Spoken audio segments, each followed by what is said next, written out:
Hey, good evening. Welcome, everybody. Tonight, I have a special guest. Lynn E. Smith Hello. is here, and she has been on the platform before, but it was a different type of setting. So today, I will say that the last time she was on the platform, that was more of her hobby. This is her. This would be. I would consider her life, what she does, her passion, one of her passions.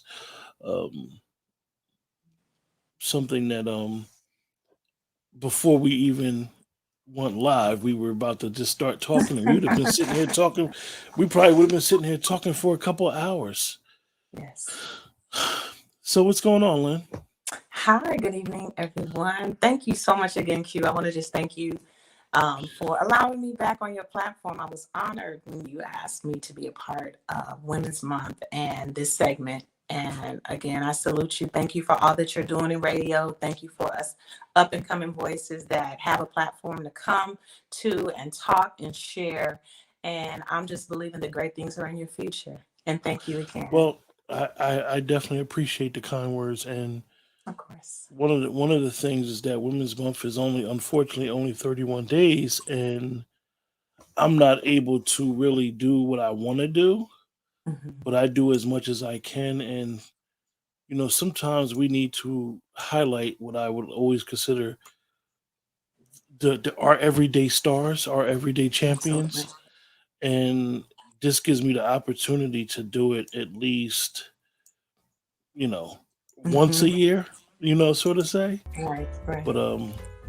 You can do it really and truly. There's no rules to this game. You can do it as often as you would like. Okay, so I'm here for it all. You just let so me know. Lynn, we're Yes. gonna we're gonna jump right into it. Before, let me turn Okay, this let's get at it. down. Okay. Turn that down. So explain to us who you are, where you're from, what you do, and everything with your advocacy and your counseling. Okay. So I'm I'm a Cali girl. I'm originally from California, born and raised in Inglewood, California. Woo woo. I'm sorry. But my I always knew that there was something different about me.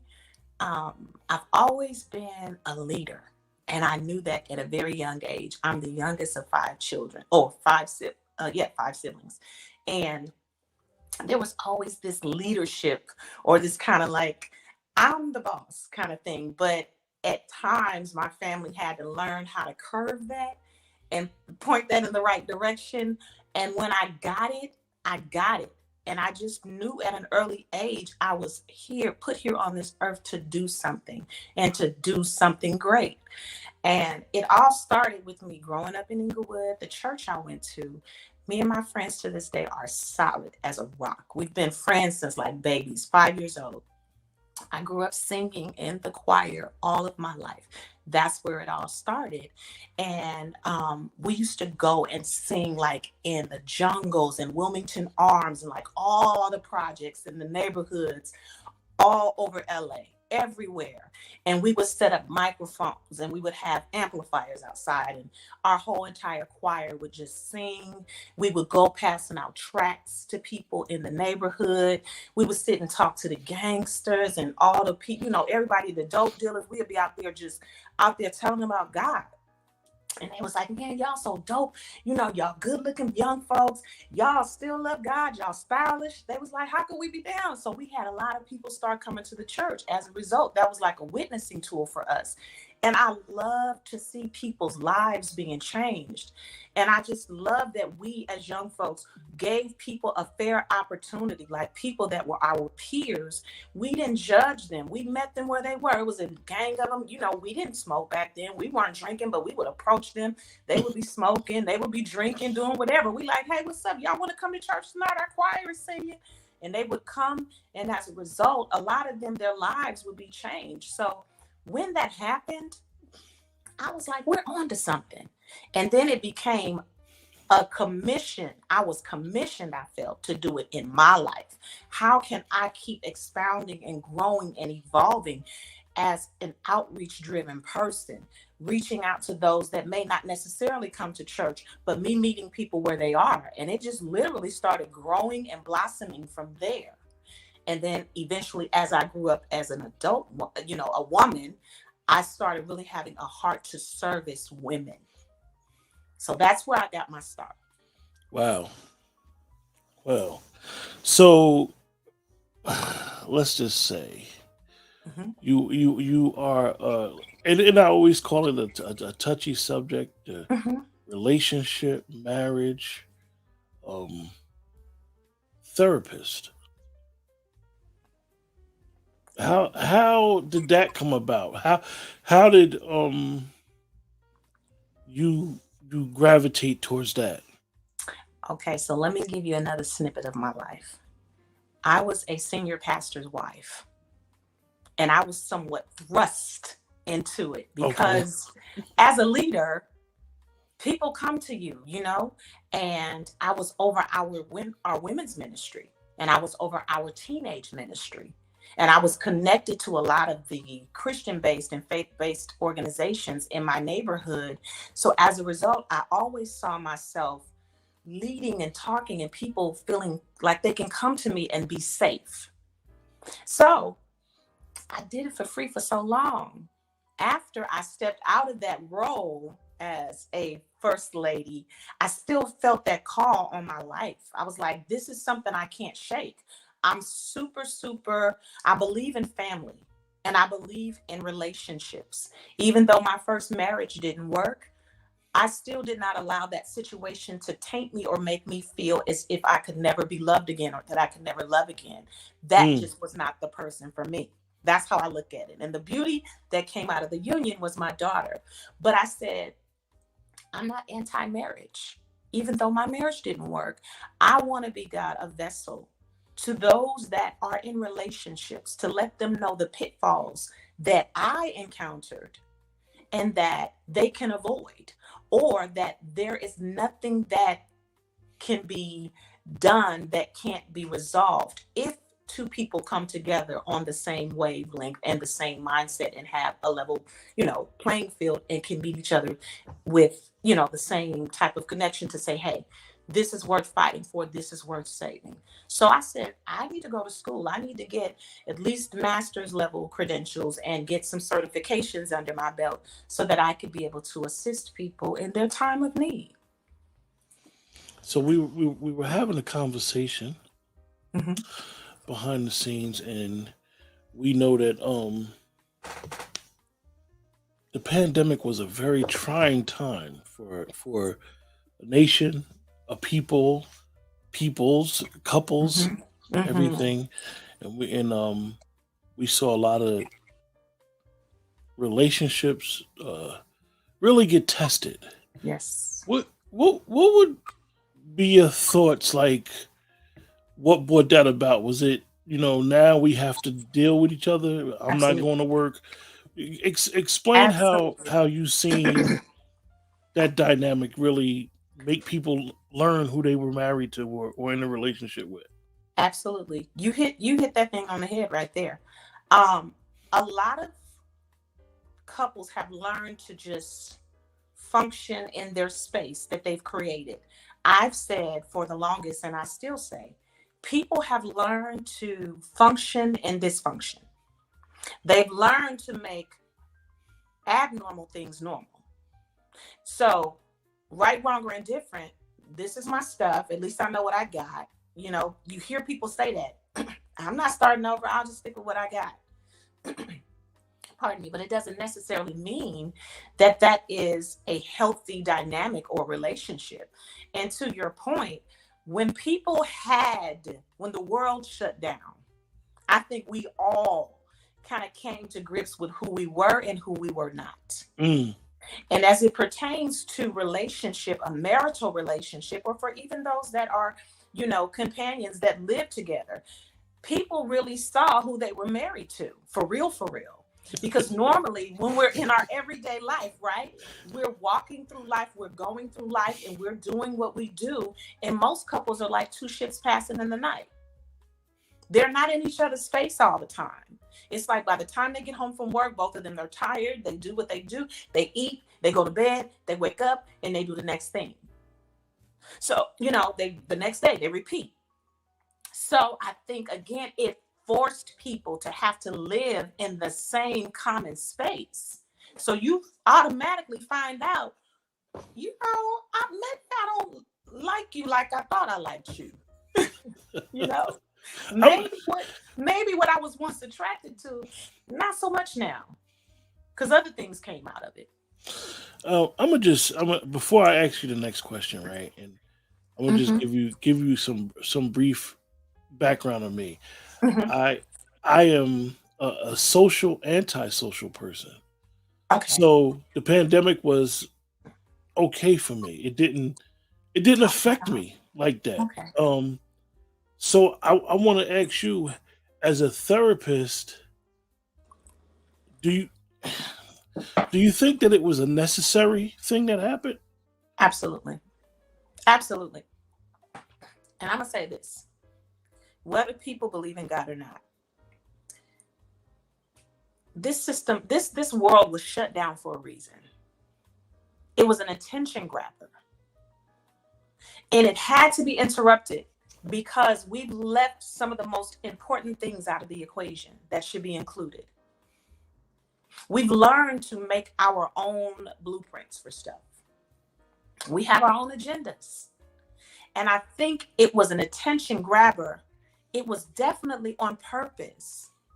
You got to look at things as being intentional, especially when it calls for you to assess and reevaluate and reset. A lot of our lives needed to be reset. The definition of insanity is doing the same thing, thinking you're going to get a different result, right? So we had to learn to do something different. We had to learn to live together, be together. Look at all the tragedies and the traumatic things that happened while we were glued to the TVs, whatever our choice of news was. We saw all this stuff play out, but look how it brought so many different cultures of people together for one common denominator, Yeah, one common thing. So I definitely believe that there was definitely intention and purpose in that.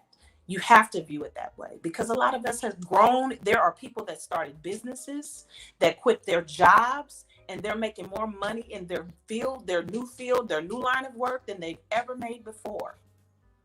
I definitely believe that one of the benefits. I think that everybody looked at, if you work at a 9 to 5, Hmm. everybody looked at their 9 to 5 totally different than, and Absolutely. I was one of the fortunate ones where the pandemic didn't affect my job, Yeah. but I think that everybody looked at their job with the third eye, like, okay, Hmm. I realize how expendable I really am, because sometimes that reality doesn't set in because you don't see it. And then Right. then when you see friends, coworkers not being able to even pay their bills, you like, Wow. oh, Hmm. okay, my job got me on a yo-yo, and I can't even provide for myself. Right. Um, so how do you feel now? Like, now, do you think everybody's back to normal and they didn't forgot the pandemic and they didn't register those lessons that we should have learned? I think people are falling back into their old ways. You know what I mean? And we're losing touch again. I think we're losing focus. And when I say, just I mean just humankind, humanity. I think we're losing focus. And I would hope that nothing like this ever happens again in any of our lifetime or the lifetimes or the generations to come. This was I lost so many loved ones due to COVID. I literally almost lost a brother to COVID. So, I hope and pray this never happens again. But I pray that the lesson that we did learn is to stick together, and to just be kind and thoughtful and sensitive and empathetic towards other people. And I hope we can dig into that a little further tonight too. Yeah, I mean, yeah, well, Hmm. definitely. Let me ask, when you're doing your work Hmm. and a couple comes to you, give me three of the most common problems that they're having. Communication, finances, and spending time, Do quality they time. do they vary from age? They do vary from age. So I can't say that the clientele that I've seen or people that I've, counseled with pertaining to marriage, I can't say that I've had older couples per se, but it's normally within my generation or younger that are encountering. So it fluctuates. A lot of young people are still getting married very young, and they need to kind of hold off. But when you think you loving your boo or your significant other, you want to make it official, and like they say, with a referee with a whistle, or like a referee with a whistle, and go along with all these other trend, this stuff that they feel is popular. But they see it's much harder when you really trying to enter a relationship. You don't even know what you want. And when you're really young, a lot of times, you don't even know who you are. So how can you have expectations of somebody else and you don't even have expectations for yourself? Mm. You know? Speaking of our youth, do you think, um because I got married, I wasn't that young, but I was young enough. Hmm. Do you think that a lot of younger people, one of the problems is that we don't have counselors, like, really people there? Like, you usually have agitators Hmm. when you're going through a rough patch, but we're talking about people that generally want the couple to remain together, that's going to give them advice and really get them to understand, like, you two don't even know each other yet. You got to get to Right. know who you're married to, this human That's being, and you taking an oath to be on a journey to of life. Like, right. do you think that a lot of younger people just don't understand? They totally don't get it. They totally don't understand. And, you know, I would say what a lot of people fall into early issues or experience early issues because we are more reactive than proactive. And I think that's across the board in our lives with a lot of stuff that we do. We don't do things. We try to go get assistance or aid when something is severe or something is on life support. We don't think in advance to say, hey, you know what? We are in lovey lovey land right now, but let's just make sure we stay straight. Let's make sure we continue communicating. Let's make sure that we have another couple that we're accountable to, that's rooted and grounded in, the right stuff, to where we can kind of just have those healthy conversations so that we, when we do come across little hiccups in our road or whatever, or little, bumps in the road, we can say, hey, we can reflect back and talk to these other individuals to kind of bounce different things off of, to just kind of know that we're not going crazy and that we're not by ourselves. But I think people really need to prepare in advance to have longevity in their relationships. And most people go into stuff blindly. They do it to escape whatever else they may be running from. Maybe they're getting married because they're looking for some type of financial stability, and the person they're marrying may have that for them. Maybe they're, living in a home with a whole lot of people, and they just want to be in a different space that, they can have a different type of experience, and they just run to that. But definitely not even prepared in their mind to say, hey, you know, we're going to really be in this for a long time, and we got to really plan out our lives for ourselves. And people don't think like that. They just jump in and be like, hey, we're just going to figure it out as we go.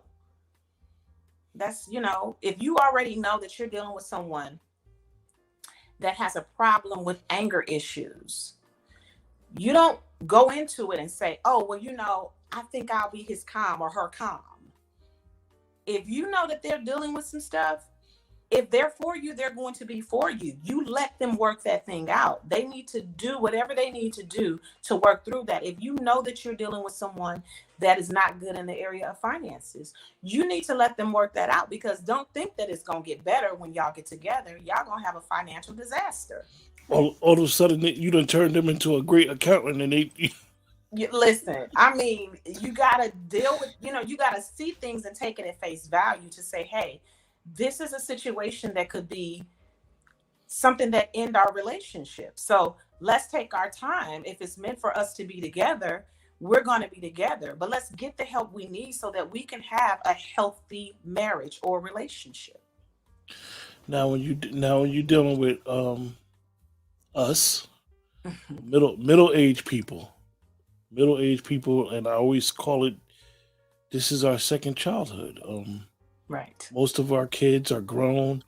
Most of us are like, been married one or two times. And Mm-hmm. it's like, we start to see our mortality is getting shorter. And it's like, I want a relationship. I want to meet somebody that's going to treat me right, to really basically spend my last days with them, whether Right. it's 20 years, 30 years, 40 years, however long. What do you think? I always look at certain people and what they say about what they call them, quality man or quality woman. They come up with these phrases. What do you think? Not is the problem, but what do you think is the biggest hurdle for the middle aged person looking for their ending relationship? I'm going to be honest with you. I believe a lot of it has to do with unrealistic expectations. That's the hurdle, because prime example, let's have a moment of transparency, okay, for me. So prime example would be, maybe a person endured one thing in a marital or a long-term relationship before, whether it was them dealing with somebody that, infidelity. It could be maybe they had someone that was abusive, whether it been physical, verbal, whatever. Um, we come with all of this trauma baggage, and we just have it in our hands, and we have this position and this attitude like, the next one ain't gonna do that. I ain't letting the next one do that. So we already start having all of this, you know what I mean? Like, we come Ready, with we this ready. We got the boxing gloves on already. we already warmed up in the ring, like really ready, like, you're not gonna do that to me. And literally, I've said that to people before, like, nah, and you're not gonna be able to say that. You're not gonna be able to do that. Like, we come and we're so defensive and we're so um aggressive because we feel like that other one got away with that. But I'm letting you know up front, I'm not having it. I'm not doing. So we come with all of this stuff. You haven't even given the other person the new person an opportunity. Like, literally, Music Soul Child had a song, I'm not the one to blame, you know, from the mistakes from the other previous guy. Like, why are you blaming me for that? Why I gotta pay why am I doing the time for his crime? And vice versa. Women encounter that with men as well, because, you know, from experience and just talking to men, and of course having men in my life, a lot of men have gone through trauma and they have gone through heartbreak. And, sometimes they can be less forgiving than women can, and they come with their things. And a lot of men don't like mouthy women, you know. You smiling. Look at you. Because even you could say mouthy women, right? Yeah. If I say mouthy women, it may be It will be misconstrued. taken and Yeah, someone may be offended by me saying it, but I'm not saying it with ill intent. I'm literally saying it from me talking to, like, my men friends and my brothers and just men in general. They have expressed that, like, I don't want a woman that's giving me a whole lot of, I just don't want that. I just don't want it, you have a question. and You have a question in the chat here. okay, yes, yes, yes, yes. Is that because we aren't healed before going into the next relationship? Absolutely. that whoever, I can't see because the screen is so small, but whoever wrote that question is absolutely fantastic. And they're touching on something that I actually wrote down this week as I was just thinking, like, what can I share that could be helpful to someone? And to the point of the question that was just asked, we have not healed from the inside out. Mm. We have to heal from the inside out. What does that look like? Do we even know what that looks like? Do we know what that feels like? We know how to dress up so well. We know how to spray on the right type of cologne and perfumes, have our hair right, have our lashes right, have the right type of clothing, the right type of car. We have all of these like exterior things or the aesthetics of things that look great. They look amazing. But the inside is so messed up and traumatized and not trusting and feeling unworthy. You know what I'm saying? Some people that go through stuff and trauma, they feel like, was I deserving of that? Because they've experienced it in every relationship dynamic. So they start feeling like maybe this is what I'm supposed to receive. And it's so true. So many people are walking around traumatized, thinking that this other person, so that leaves you as a broken individual. You're expecting for another traumatized person to come and get your trauma in order. That's not going to happen. You're going to have two traumatized people that keep blaming each other for each other's downfalls or all this stuff. And you're never going to get to where you want to be. Up until a few years ago, I used to always say that a man's vulnerability Mm-hmm. gets weaponized. Mm-hmm. Now, I'm not going to say I don't believe that now. I just say that if you're a certain man and you're vulnerable in certain areas, you got to live with your truth and be like, you know what, it is what it is. Right. But now, most men feel, just from talking to other brothers and listening to it, that Mm-hmm. if they're totally vulnerable, the woman that they love, Mm-hmm. she may not be receptive of it. She may come from a family of rough guys, rough brothers, and she Mm-hmm. might be like, "Man, you a punk. I don't want to hear that stuff." Right. And he may feel like, "Dang, I can't even be weak, or I can't have a moment of emotionally bankrupt around the woman that I love." How Yeah. in understanding that dynamic, and say if you're having a session, how do you try to get a woman to understand that this man has emotions? You know, I try to encourage couples to really try to get to know each other, what your triggers are. Try to be more accepting of one another's vulnerabilities. Don't use it as leverage against that individual because it takes a lot for people to share with you how they feel when they finally get to that place. And I believe that it is a part of what and how we have been taught. Like a man's been taught, you don't cry, that's a sign of weakness. Stop being a punk. And so now, because that's been ingrained in the mind of our men, our women identify with those trigger words. So when they see that, because they've heard their mothers say that to their brothers, they've heard their grandmothers say that to their uncles. So now they've taken on the things that's been ingrained in them. So it puts them in this space to where they have no grace for their mate. So it's like, take away and strip away all and unlearn, at least try to unlearn what those bad things or that bad way of thinking, that stinking thinking that's been instilled in us, to try to understand each other as individuals and humans. Let your man lay in your chest and cry.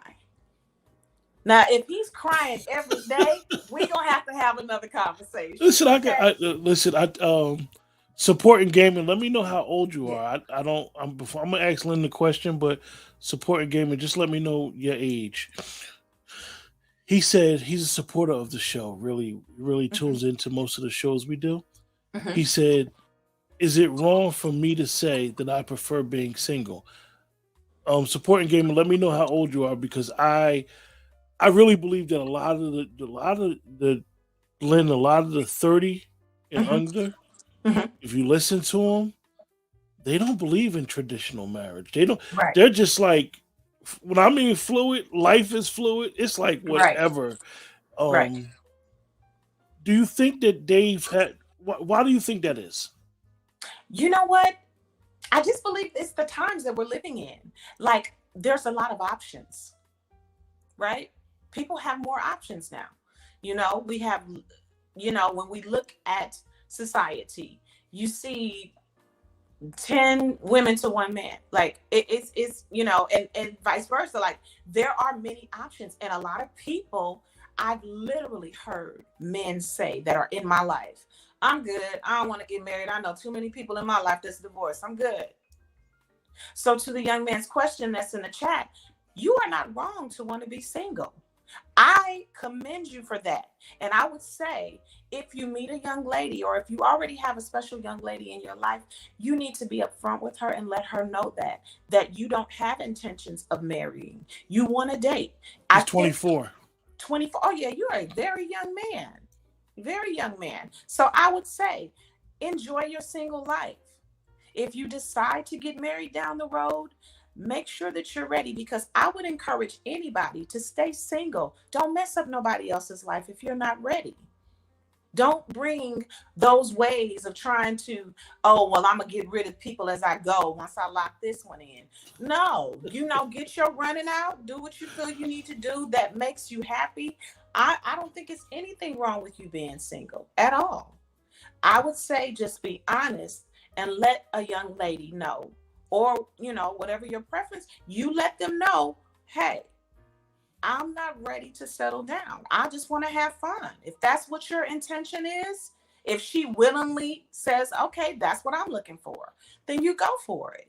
But you don't want to mislead anybody. And I think that was a very bold, question to ask. And I commend you for it. It's okay. If you choose to be single, however long, don't let people condition your mind to believe that you won't be successful in your life if you're locked into a relationship.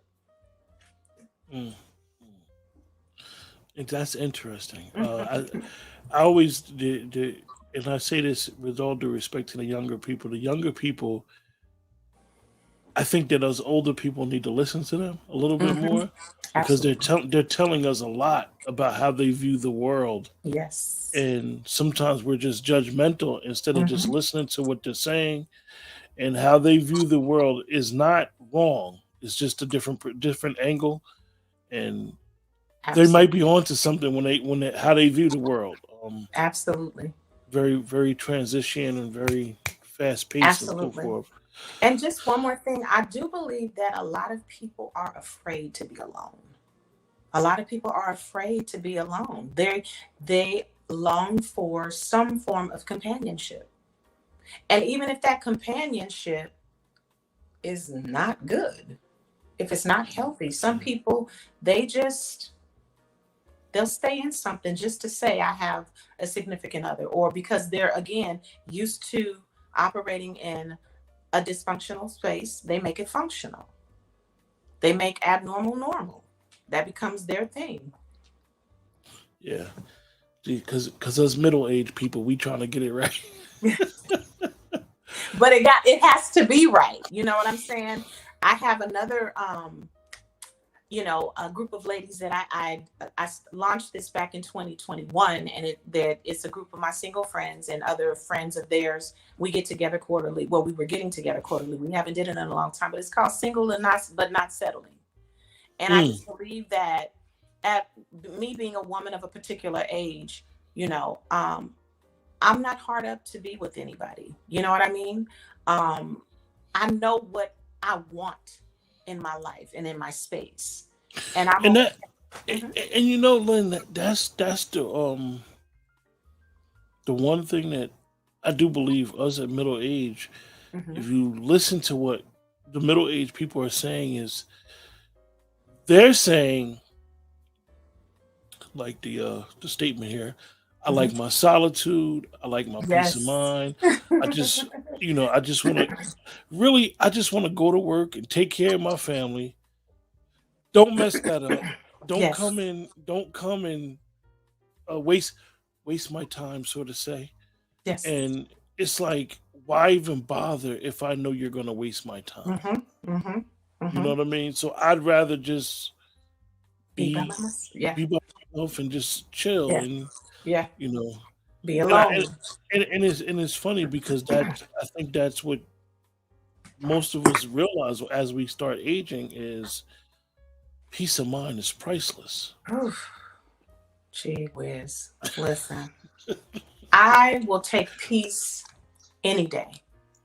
And it's so interesting because I tell people all the time, we have to get to a place to where how we're protective of our children and our family, that we become protective of our personal space and our peace of mind, to where you are not allowing people and things to come and cause disturbances and interruptions in your life.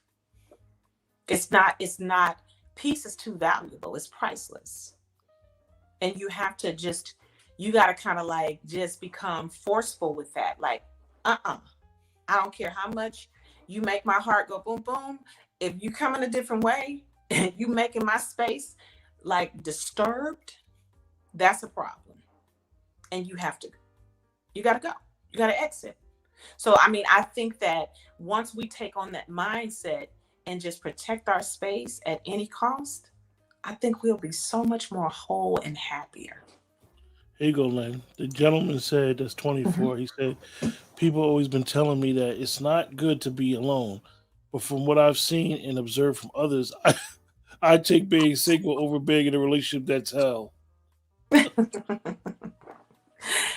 So I will say this. I Gonna live a believe that, long, prosperous life. right. But see, d- there's different levels to this. So we do need human relationships to evolve as humans and people. But I don't believe that you have to be in a relationship. That's just me. Again, I think that people, we do need people around us to help us, flourish in life and move forward. And we learn and glean from each other. But when it comes to romance, this is just my personal opinion. This is not Bible. So, I'm not forcing my thoughts on anybody. This is just my opinion. I just don't believe that people should be forced to think that that is the only road to success and being happy in life by having a mate per se. Do we desire? Most people do. But it's nothing wrong if you don't desire to be in a marital relationship or a long-term relationship. Some people, relationships or long-term relationships are not for everybody.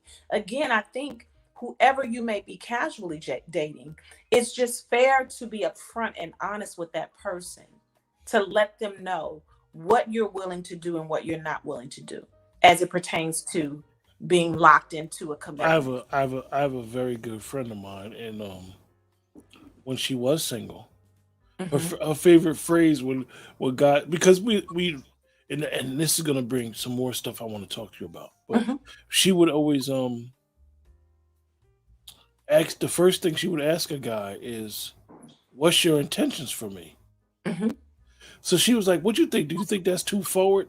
I'm like, "Yeah, it's forward, but look, at least you getting it out the way now."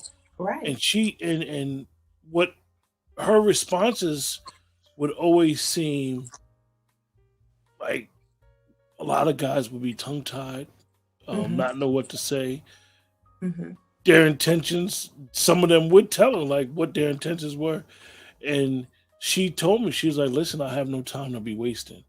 Hmm. She was like, "Because I don't." She's like, "I can't be dealing with nobody that's gonna waste my time." Let me ask you, the this is the toughest question I may have to ask you now. Okay. Doing what you do, Lynn, have you seen how has social media played a big part in the destruction of relationships? 100%. Yes. 100%. Let me elaborate. Just as individuals. social media has messed people up. A lot more people have become insecure, unsure, fearful, threatened, and they have a tendency to gauge themselves with others, not knowing the depth of the snippet of another person's life that they're seeing. You're getting all type of people that's calling themselves experts, that are speaking different stuff, that are preaching or pushing hate about men versus women and women versus men. And so you have all of these different things that are coming at you as an individual. And when you have two people that are together, sometimes that could be working, that could be a force that's working against something that's trying to stay together. And so I think a lot of people are getting misled, a lot of people are getting messed up, and their mindsets are changing and becoming more negative towards the opposite sex. So it's like you find more wars going on in relationship than love now, because social media. And then two, you have maybe one person that have a certain amount of friends following them. So now the spouse or the significant other is looking on their page and they're seeing a lot of activity. Oh, I see that she put too many hearts behind your picture, or too many likes. And so they're, it's like they're finding out that their significant others are living double lives. Men and women.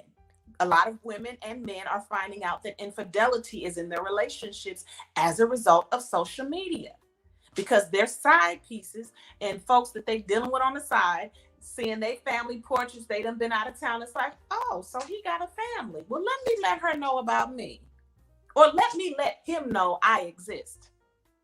So you got so much stuff that is kind of like going into, that's bleeding into to relationships. That's just not And healthy.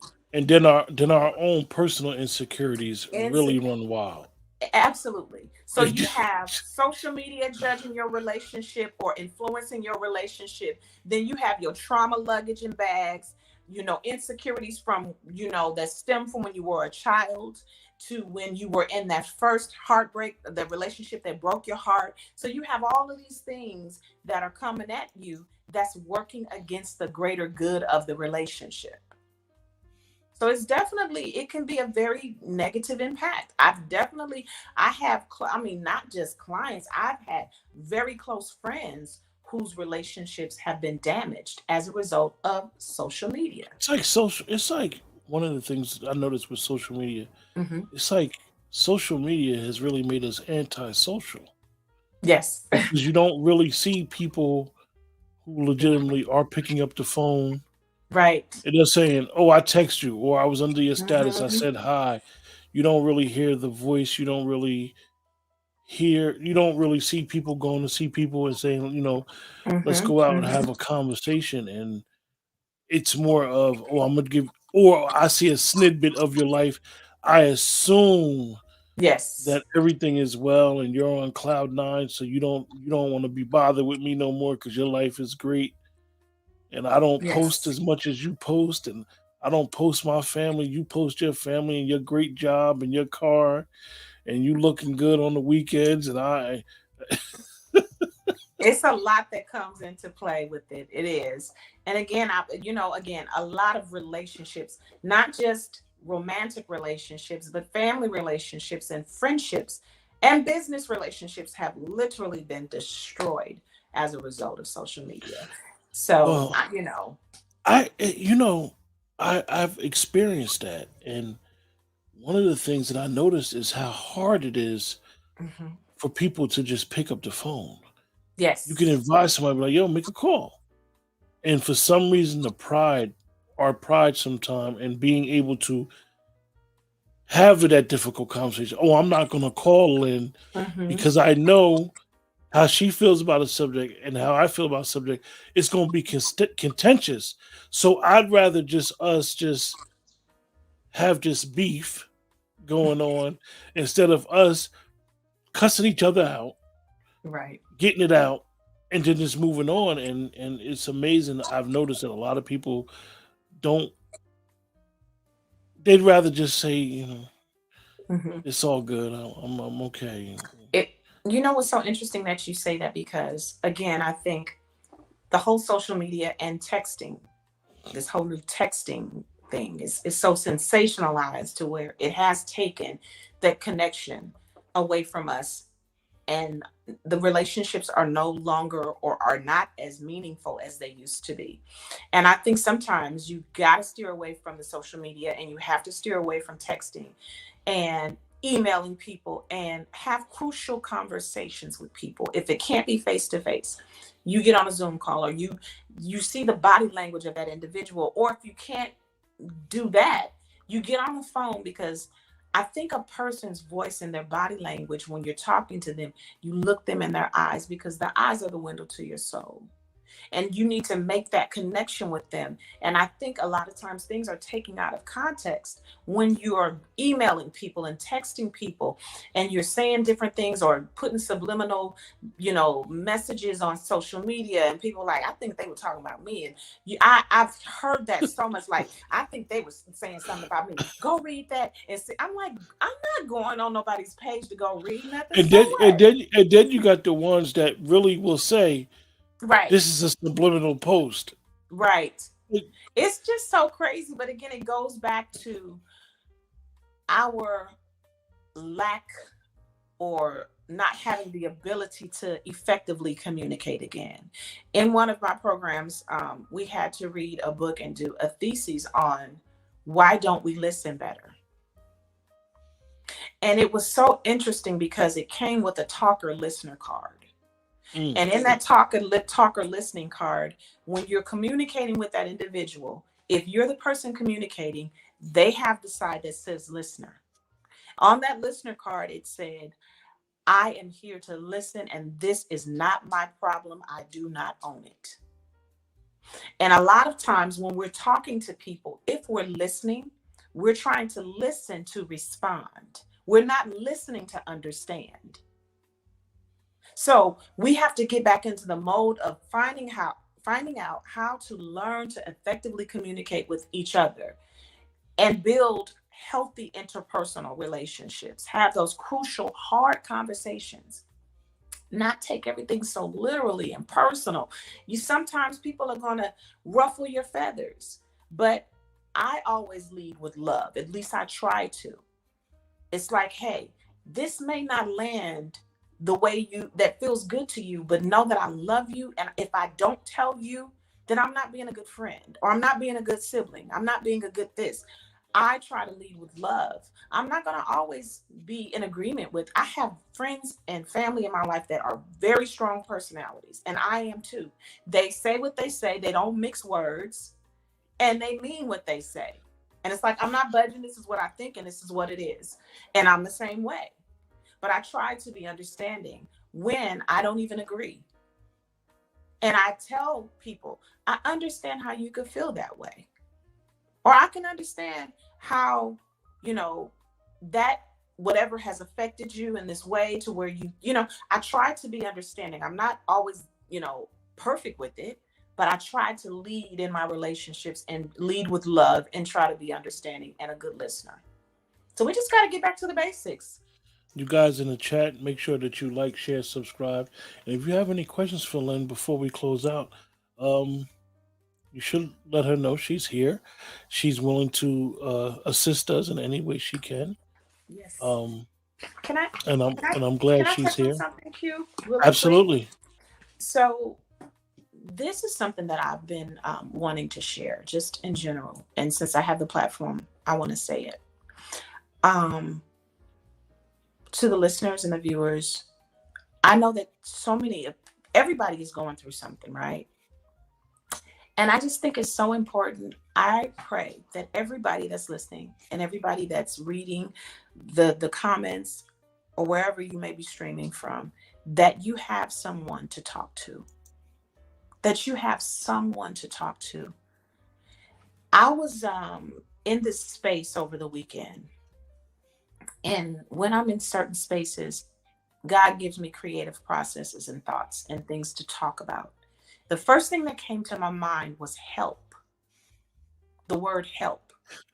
I put Lynn, it in this. I Uh-huh. gotta cut you off for a second. Okay. This young man gave you a nice compliment. He said he hopes that he finds a woman like you. Oh, thank you so much. I take that compliment. Thank you so much. That was so sweet. Thank you. I'm working. I'm still a work in progress. I'm evolving, but listen, I just believe with age comes more wisdom, and you have to just be open to learning and admitting when you're wrong and when you need to grow, grow. Don't stay stuck. Don't make excuses for why you are where you are and have been in that place for the last 10, 20, 30 years. Change, right? So as long as we're here, there's always room for change. Um, but back to the word help, I put it in the search and I clicked on images. And this image came up of this man holding a sign that said, "Help me." And there was chains on his hands. These hands were chained with a sign that said, "Help me." I went to another picture and it was a lady that had this stressful look like she was screaming to the top of her lungs. And she said, "Help." And I was like, God, what is all this meaning? And what came to my mind is that this is the condition of our world right now. This is the condition of most of us right now. Even in our busy lives, doing what we're doing, we are crying out for help, but nobody is seeing us. All we see is the sign saying help. I visioned the woman that was screaming in a plexiglass glass room that was soundproof, Mm. screaming for help, but nobody could hear her. The only way I knew she needed help was by the sign she was holding up. What are the signs? The signs for me, when I see people that are crying out for help, but not that, let me even go deeper. Have you ever been in a dream and you felt like you was being chased and you screaming, but nothing's coming out?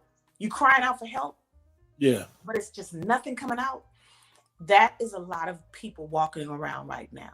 People that you know. Could be us, our own self that's crying out for help. The only way we know we need help or other people are needing help is because of the different behaviors that they're displaying. That's their cry. Example, the man that wilded out on the plane last week that was trying to open up the exit door. Somebody didn't listen to him before he had that meltdown. He could have been dealing with mental health issues for a long time. It just could be that he was at his breaking point, and some people like attention, whether it's good or bad. But he was crying out for help. It was like he was holding up that sign. And the acronym that came to my mind was for help.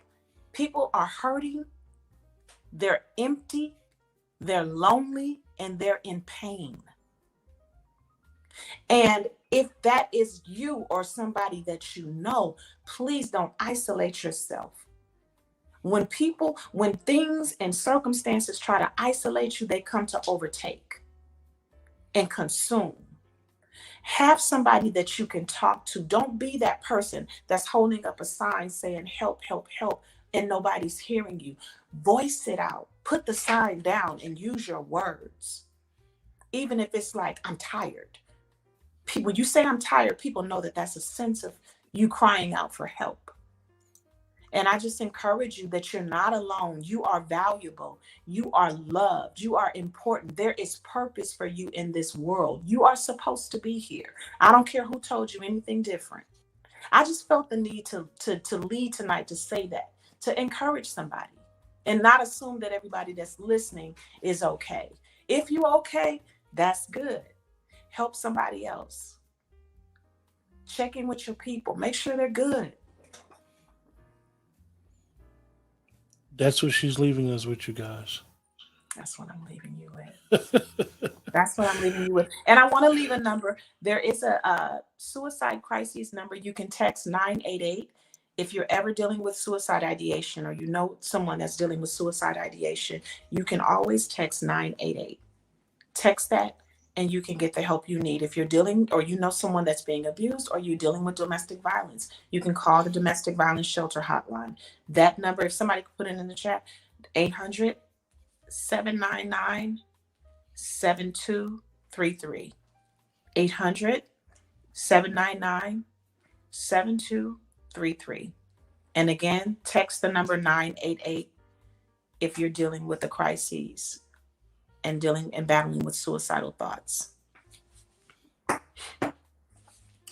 Appreciate you guys in the chat. Glad you guys could join us. Thank you all for your Uh, questions. Lynn, stay on, and you Okay. guys share the show. Share the link to the show.